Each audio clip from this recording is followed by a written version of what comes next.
And now let's deep dive into how autonomous intelligent agents are transforming quality engineering for scale, resilience, and trust. Delivering a prime talk on a QE leader's playbook to building an agentic quality platform, we have with us an expert who brings over 20 years of experience in quality engineering, test automation, and AI-driven innovation. Well, he has shaped how enterprises worldwide, including Fortune 500 companies, approach digital quality. He is known for pioneering AI-driven agents that make testing faster, smarter, and more resilient. A thought leader in the QA and tech community, he is passionate about helping teams embrace intelligent automation while keeping humans at the center, future-proofing testing for the age of AI. Ladies and gentlemen, please put your hands together for Mr. Avinash Tiwari, co-founder and head Pcloudy. Welcome, sir. How are you doing? It's so great to be here, and what a gathering in Hyderabad today. I'm so grateful and privileged to be here on the stage talking in front of you. A few years back, I was sitting in an audience just like you, excited about arrival of Gen AI.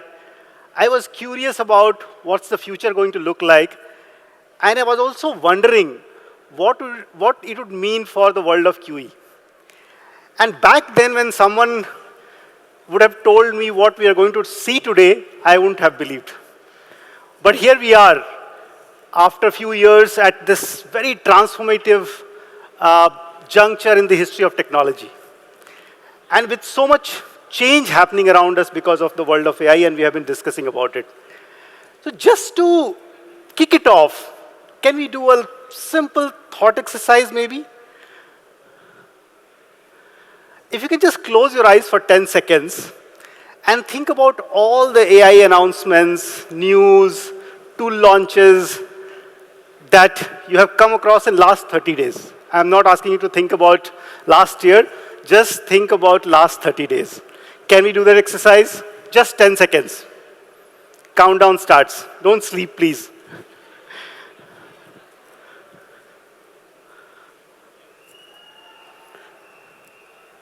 Okay, you can open your eyes. And if your brain popped up maybe 37 notifications all at once and you're feeling dizzy, you're tracking the changes. That's the pace of change we are seeing in the world today. And in the last 1 or 30 days itself, the number of announcements that we have seen, maybe the tech trillion titans found some time to take a break and discuss, can we slow it down? Bad joke maybe, but that's the AI slop. That image is typical of AI slop, and that's one of the downside of AI that we are seeing in the world. But there are real changes which are happening as we speak. You would have heard about Gemini 3.0 launch, Nano Banana Pro, Agent Kit launches, GPU versus TPU debates. There are numerous changes which are happening around us. And we all are getting impacted. In fact, if you look at any organization or industry, it's changing very, very fast. But what is so fundamental which is different for this technology that we are seeing today? We have seen so many technology waves, but what's so different about it? And one of the way to explain this, which I have kind of come across, is thinking AI as a leverage equation. I think after internet, most of the technology transformations that we saw gave some kind of linear productivity when the technology was introduced. But with the help of AI, it can be exponential. That's the fundamental change we are seeing with this technology. So one person with AI can be 5x productive, sometimes 10x, 100x, and we are seeing all that change happening in front of us. Y Combinator, if you all have heard about, has launched a thesis, 10 people, $10 billion company. Lovable, if you heard the news, became a 200 million ARR company in just a year with handful of folks. We couldn't have thought about all that numbers maybe a few years back. And one of the fundamental shift, which is more philosophical point of view, is that AI is bringing creativity in hand of ours. So if you are, let's say, a creative person in music, you can produce music. You don't have to depend on maybe a very professional music producer to help you. If you are a QA person, you can build utilities which can help the organizations. You're not dependent on developer. So AI is bringing creativity back to us. We are no more executioners. Everyone can become a builder with the help of AI. And that's the fundamental shift that we are seeing because of this technology. And that's the main difference between some of the previous technology waves and the wave of AI. But beyond this shift, what is happening across the industries, right? It's impacting every industry, every function within the industry. It could be sales, it could be customer support, finance, marketing, operations. We heard from Jyoti about how AI is helping the tech operations for such large airlines and bringing productivity.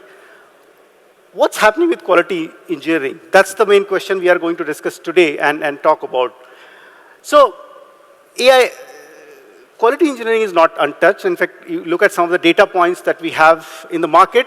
In fact, within the application development, quality engineering is one of the most low-hanging fruits, if I can say so. So test automation, test case generation, and various other kind of testing like accessibility testing, doing security testing, all that can become much faster with effective use of AI.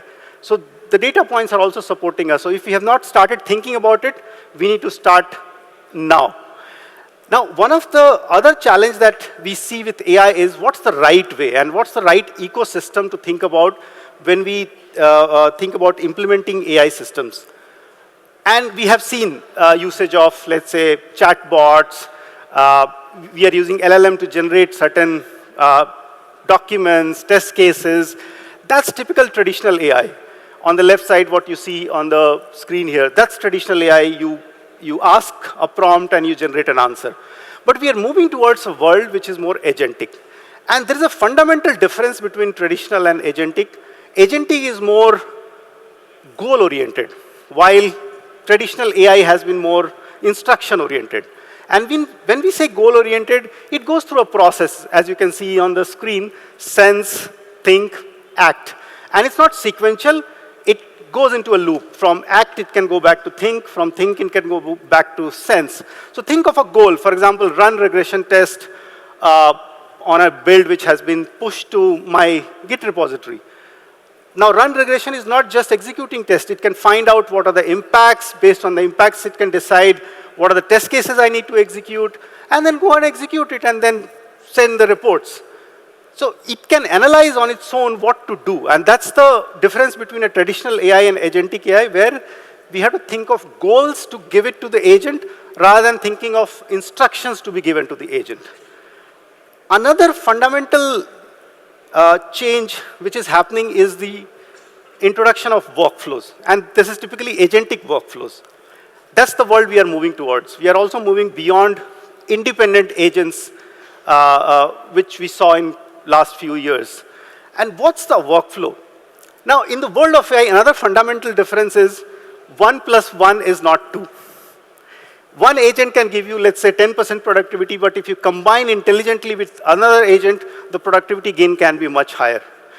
And that's the reason we are talking about agentic workflows. And you must have heard about various platforms which are providing those capabilities. But what's happening in the QA world? That's the thought process which we need to have when we are building an agentic systems. Think about creating a workflow where multiple agents can work together in a sequence and give you a complete end-to-end result. Now, when we talk about the quality systems, right, and that's one of the key points that I wanted to talk about, is agentic quality system is not a tech stack that you see here. It's not just a framework that you see here. It's like an ecosystem, a galaxy, where a lot of moving parts are working together. And just to explain a bit, this slide contains a lot. We'll take a moment to go through it. Let's start with the foundation. Now, all of you must have been working on certain testing and quality engineering initiatives using certain tools. It could be, let's say in case of mobile, you would have some device cloud or local devices. You would have your CI/CD systems. You would have your matrices, test management tools. That's the foundation that you have on which your current digital systems are running.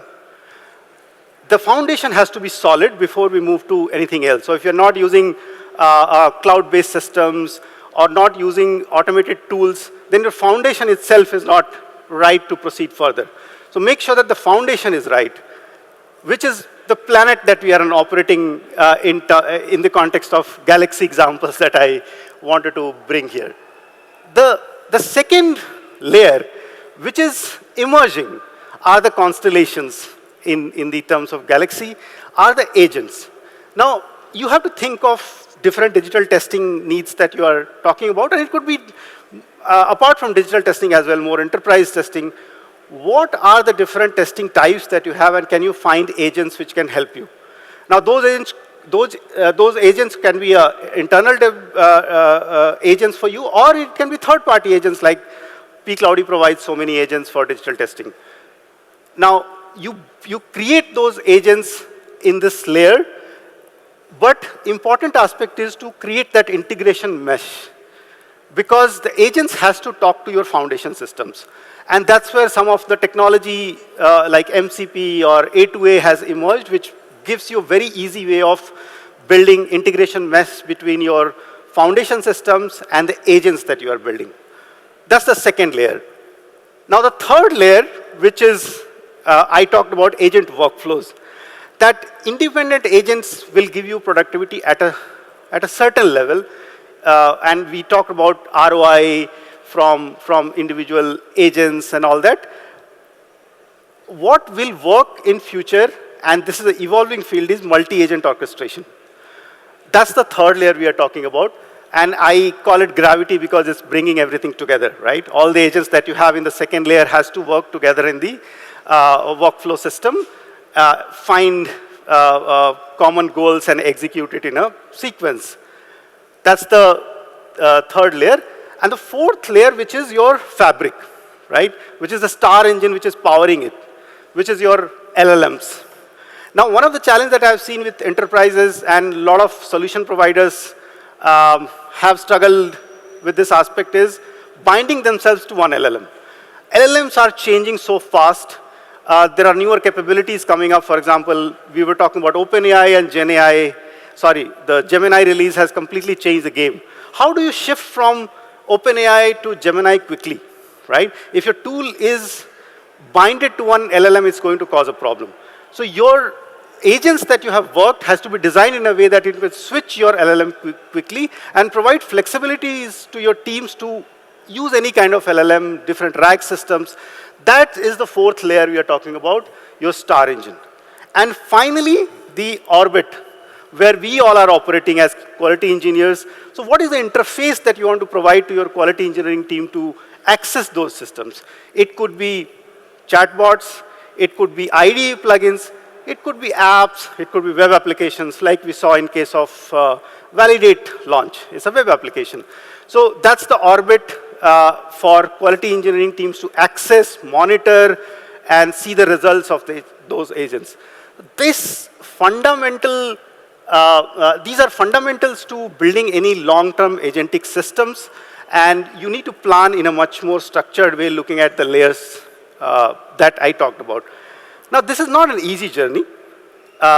Most of the organizations that we have spoken to somewhere lie between level 2 and level 3, where they have used some AI-assisted flows, but it's very use case specific.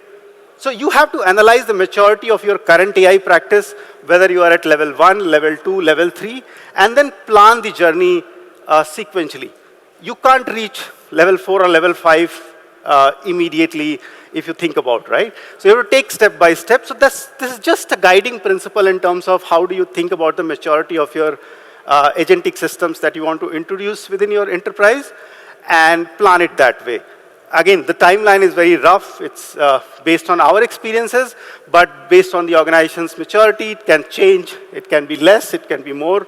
But you have to start thinking about how do we take the maturity level from one level to another. With that being said, this is just painting a picture how the future can look like in terms of different agents working together. So this is one workflow where, for example, a code is pushed and there is an agent which analyzes the code push, figures out what are the changes in the files which has happened, and then it does the impact analysis. Based on the impact analysis, it can generate test cases, it can do the environment setups, then parallel execution happens and the workflow continues, right? I'm not going into the detail of all the agents, but this is the kind of future that you can imagine going forward. So role of QE will become the overall orchestration of the flows that we are talking about here, building agents, configuring it, and orchestrating it. Of course, there'll be human in the loops. I'm a firm believer of human in the loop approach within any agentic AI system that we are talking about. So this is like painting a picture, and you can think of how do we proceed forward and how the future will look like. Now, at Pcloudy, I'm sorry. At Pcloudy, this is the approach that we have taken. We have a very strong foundation in terms of a device, browser cloud, a very strong test infrastructure background over last 8-9 years. But we took that foundation, and over that foundation, we have built the agentic layer, where there are different agents accessing the foundation in terms of devices, browsers, and providing a workflow that we are looking at. So starting from a test case generation to direct automation to test orchestration, failure analysis, these are some of the agents that we are talking about. And we have more than 10 plus agents for different pieces of digital testing that you would like to have within your organization. We would love to talk more about those on our booths. But a glimpse of our agents working together in a sequence is available here. And one of the other unique aspect that we have developed is a workflow orchestrator. Probably you'll see a glimpse of it. Designed for QA folks. So there are a lot of workflow orchestrator available in the market for doing various kind of tasks. But what we have built is designed for QA folks, so that all your, for example, you want to post your tickets to Jira. So there is a task block that we have which you can combine and create the workflow. So that's very unique to us, and you can see the glimpse of it on our booth. So just wanted to end the session with the note that we don't have a choice, right?